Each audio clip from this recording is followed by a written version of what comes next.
Ay, good morning, Hi. Nay. Umalis na po si nanay kasi di na po niya kayo ginising. Napunta nanay mo. Sa office niyo po. Kasi may assignment daw po siya sa business school. Ako nga pala, sabi ko, patulong siya kina Janice. Ay, sir, binili po kayo sa akin ni ma'am na pagkagising niyo daw po, ipaghain ko po kayo na almusal. Dad, hindi na. Gusto pa akong juice na lang.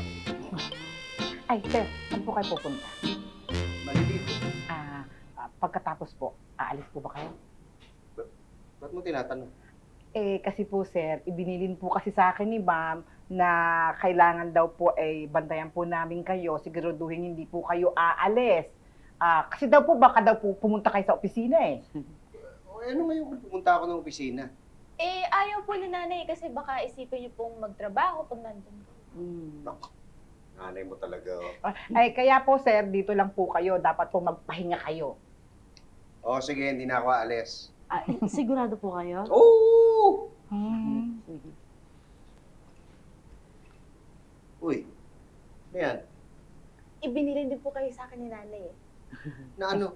Natawagan ko po siya pag nagdududa ako sa inyo. Hindi ako aalis, diba? Hindi ako aalis. That's great! Because I need to speak to you, Pepito, my friend. Hoy, kayong dalawa ha, kinalimutan yung billing ko sa inyo. Ano po yun? Sabi ko, ilak niyo yung pinto para hindi makapasok to.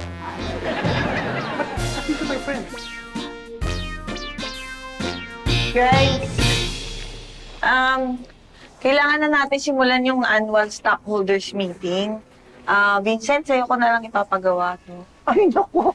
Huwag mo sa akin i-assign yan, please. Ang dami-dami ko kayong ginagawa. Tinatapos pa yung presentation para sa trade fair natin. Tere? Ay, pass na muna din sa akin.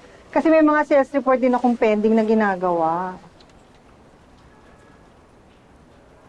Ay, naku, Janice, sorry. Kasi kailangan ko pang tapusin tong scripts para sa 3 PR events natin eh. Beng? Be, hindi pa ubus tong sandwich ko. At saka wala akong alam sa event-event na yan. Hindi ko naman sa'yo ipapagawa eh. Ay, hindi ba? Hindi. Gusto ko sabihin, ang tagal mo kumain. May delivery ka pa, late ka na. Bakit hindi kaya bigay mo na kay Kara yan pagbalik niya galing sa leave? Kaya na niya yan. Ang gagawin namin, assist na lang namin siya. Actually. Pero, guys, thank you sa tulong ninyo sa support.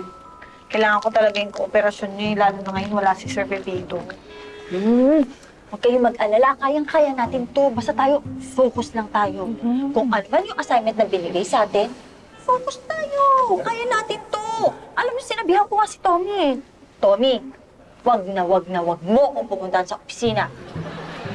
Dapat lang, sa dami ng mga ginagawa natin ngayon, hindi natin kailangan ng store mo. Diba? Correct. Kaya bilis mo. Good morning! At saka kasama mo si Pete? Ay, hindi ako lang. Ano kasi, may assignment ako sa business school. Naisuggest ni Pitoy na sa inyo raw ako magpatulong. Yun naman kung okay lang. At saka kung hindi ako nakaka-istorbo. Naku, Elsa, sabi nila ayaw nila magpa-store. Siyempre naman, Ma'am Elsa. Tutulungan ka namin sa assignment mo. Anything you need. Magiging happy kami tulungan ka, di ba, guys? Ano ko? Di ba, Be? Salamat. Wala kasi akong ibang mapagtanungan Pero kumain na ba kayo? Ito, The best ka talaga, Ma'am Elsa. Naku, alam mo, kahit na ano pa man yung assignment mong yan, caring-carry ko yan. Ma'am, kung gusto nyo, ako na lang po ang gagawa. Ay, naku. Kayo naman. Kahit ako na.